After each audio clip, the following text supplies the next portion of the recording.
Hello, everyone. This is Michaela from Joy Inc., and you're listening to the End All the Things podcast.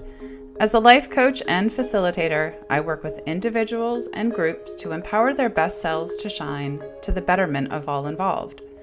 My goal is always to bring you closer to trusting the voice inside of you that is authentically yours. My job here is no different. In my journey through life, I continue to meet people who use their authenticity, their gifts, to grow, change, and serve through professional and personal endeavors. These people and their stories become my gift to you, for I cannot keep a good thing to myself, and I believe that they may inspire a part of your story to evolve. This episode is a little bit different. It's a little bit shorter, and it's all me. This episode, you're going to get a glimpse into 10 minutes of my perspective on how martial arts was an invaluable part of my life. I'm using this as an example to demonstrate how important it is to be vulnerable, because the vulnerability I had to channel to make this presentation, to come up with the information, to draw the parallels, required me to go back and to reflect, to look at the occurrences of my life and to think about how they have played in to make me the person I am today. Sometimes for better, sometimes for worse. But in all these experiences, we have an opportunity to grow and to change and to serve. Uniquely Phenom Collaborators invited me to present at one of their events.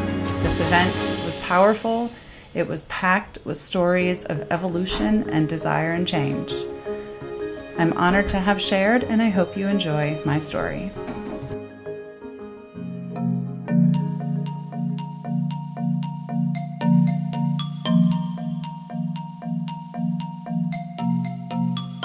Okay. All right, so our next presenter is Miss Michaela. Michaela was one of our U instructors.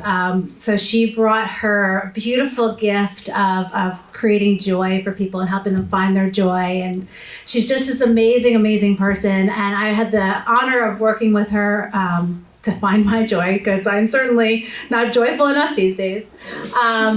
We can always use more joy. But she is an incredible person, and we have developed such a beautiful relationship. And this is the first time I physically met her. So that's the power of these virtual settings. It's a true testament to what we do. And I'll talk a little bit about that later. But with that said, Miss Michaela, come on up, girl. Getting hungry. All right, friends. Hello. Thank you all so very much for joining us tonight. Let me get this flipped around. There we go. So we're going to first start off today by, I like to admit and acknowledge and be highly transparent. This takes vulnerability, right? I just watched you two stand up and tell your stories and share who you are, and that takes courage. It takes courage and it takes confidence, knowing that you have what it takes and that your story is worth telling. So I applaud you, and I will give myself the same regard, because it's okay to pat ourselves on the back every now and again, right? But I want to talk today. I'm a life coach. I bring joy, right? Not this happy-go-lucky, like covered in glitter, although it's my favorite color, but it's the thing that lives between happiness and suffering, right? Joy is the thing that lives inherently within us all day, every day, but it gets confused and misdirected by life and the things that come our way. So the story I'm going to tell you about today is about kicking ass.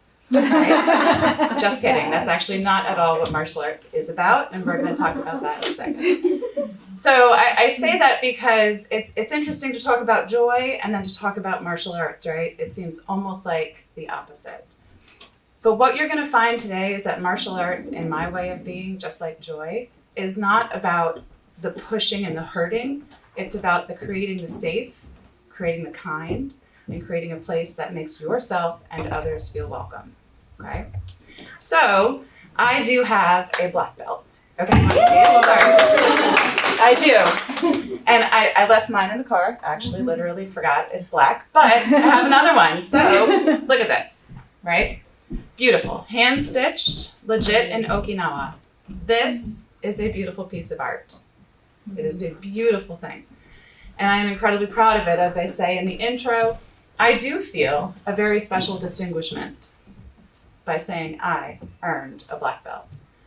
But more than anything, that beautiful piece of art, it's this one I'm proud of. You know why? It's my first, it's my dirtiest, I worked the hardest for it, and it took more courage to show up and do the things on this first day than it did to show up and do a 5-hour test to earn my black belt. So this little sucker, friends, covered in dirt with duct tape to mark the lines because we weren't embroidering those. I want to tell you the story of my first day in black belt class, okay? Now, it starts with what I went in thinking. I thought I was going in to kick ass, right? I was going to learn how to like punch and kick and do all these wonderful things. What I learned was how to protect myself. I learned how to keep my person, my property, my spirit safe. I learned how to flow and move with the conditions that life threw my way. I learned how to step out and release the need to engage in a fight that wasn't mine. I also learned who to fight, who not to fight. There's a saying, never fight the minnow, always fight the shark. Don't go down, don't go below you, don't take the easy way. Choose the way where you learn and you grow. Choose the shark. So what I learned in that first day and every day that followed was how to identify, practice, maintain, and then bust through my own personal boundaries. Why did I do this? I did this because I don't know if you know this, but I'm a woman. And as a woman, society has created rules about me and about my body and about my worth and about what I can and cannot do. No one asked me about these rules. No one said, hey, Kay, do you approve of this? I just accepted them.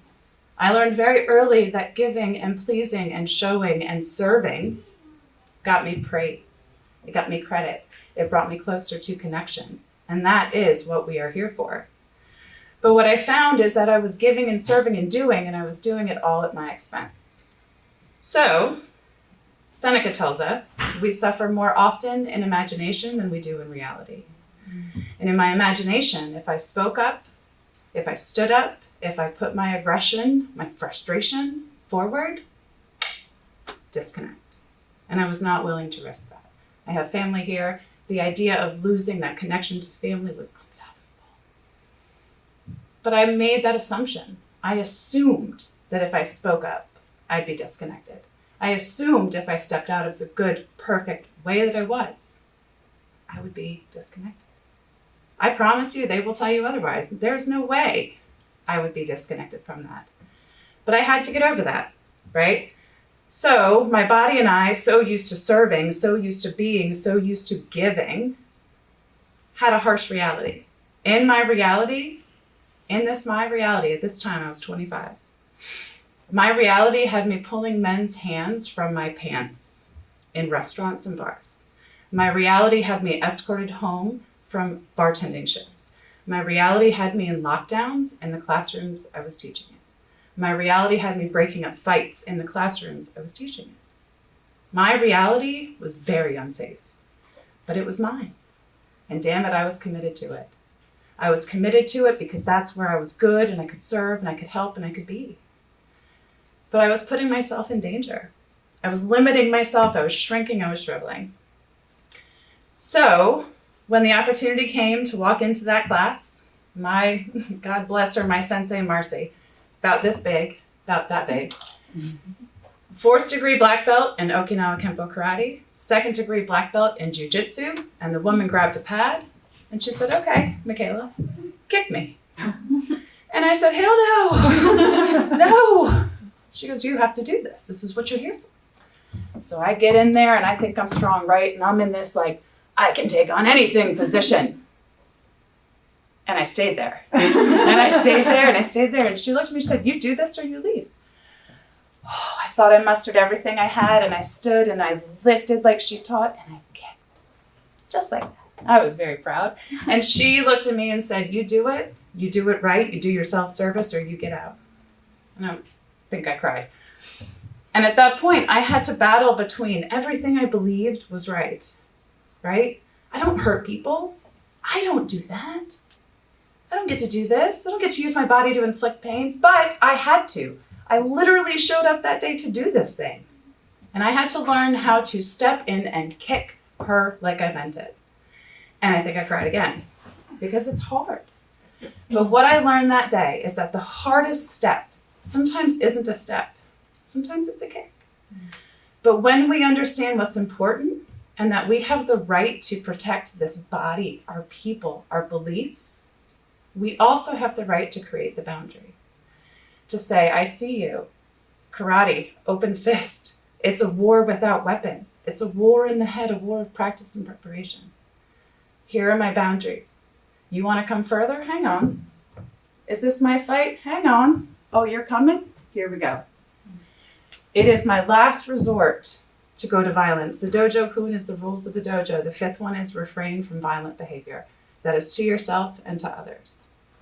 We do not learn martial arts to fight. We do not practice boundaries to put up a wall. We do not create spaces that are safe to hold others out. We do this to allow them to opt in, to say, I want to be a part of this. I want to be in your space. So when we practice, right, we have to practice this.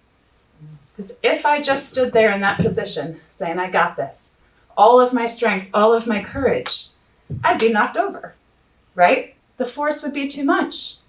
But if I learn to stay agile and move and step out of the way and get down and deflect, we can do these same practices in our actual relationships in real life, not just in martial arts. We can learn to look at the things coming at us. Our caveman brain, you guys know this, lizard brain, monkey brain. Newsflash, your caveman brain does not want you to be happy. It gives zero flips about your happiness. It wants you to be safe. Knowing that you can be safe, that's what I learned. I learned that I can be safe. I can use my body, and it's okay. And I also learned that day to choose your hard. Staying the same in that reality where I was being attacked by life, that's hard. Pushing forward and moving into a space that is new, that is also hard. But I promise you, you are worth it, and you can do it.